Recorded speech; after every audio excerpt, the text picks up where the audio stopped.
Да, така, трябва да започна песента, в която става въпрос за една крадена кола. Да продължа по темата, когато вечерта телефонът ти звъня. Обажда се твой човек, бързо ела. Отивах на адреса и когато я видях, не издържах направо, щях да падна от смях. Мисълта ми беше лъскава и яка, паркирана на двор, само мене чака. Дръпнах качака и отидох при моя човек, който беше седнал там някъде отпред. Аре бе, колко време ще чакам? Спокойно, видя ли хората отпред? Нали запред се отбарих, какво ще кажеш? О, майко. Мина назад, взе и картача, ще се разплача на тази кола, аз ще съм ездача. Чакахме само да стане полунощ, този автомобил въобще не беше лош. BMW, бяла на цвят, бе дошла на гости в мой свят с мой брат, един голям автоджамбазин. Щяхме да направим обир и на тази. Времето дойде, 00 часа, трябва да се спуснем по улиците на града, нали така? И аз мисля като теб, във втория куплет продължавам аз напред.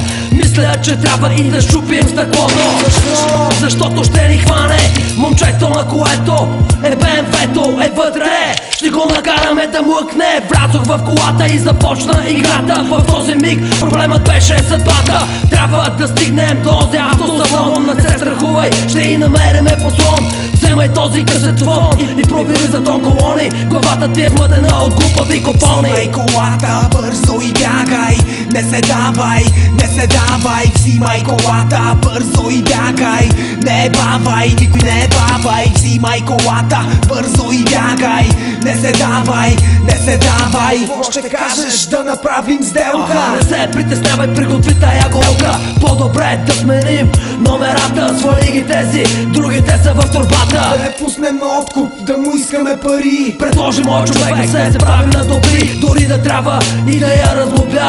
Знам, че за по-малко от 5 няма да я дам. Всеки знае какво купува, без да умува, той ще пазарува. Тази лимузина е направо прекрасна, за 240 скоростта е бясна. Хулиганът на пътищата е 500 или 20, лесно се продава и никой не е баба. Човека ни дава и после си я взима. Тази тема е лесна и решаваме проблема.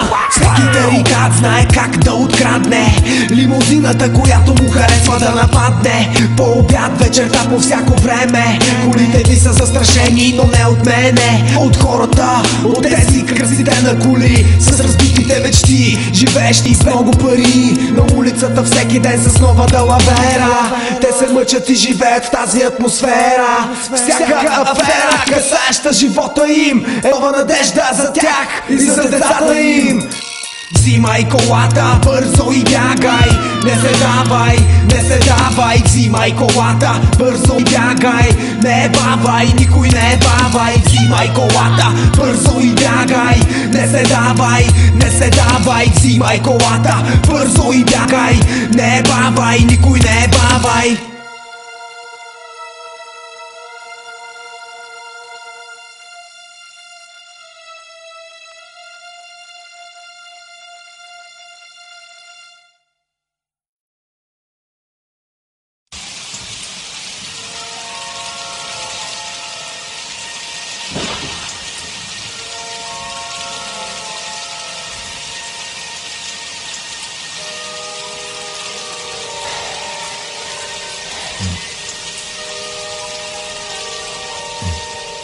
Да, така, трябва да започна песента, в която става въпрос за една крадена кола. Да продължа по темата, когато вечерта телефонът ти звъня.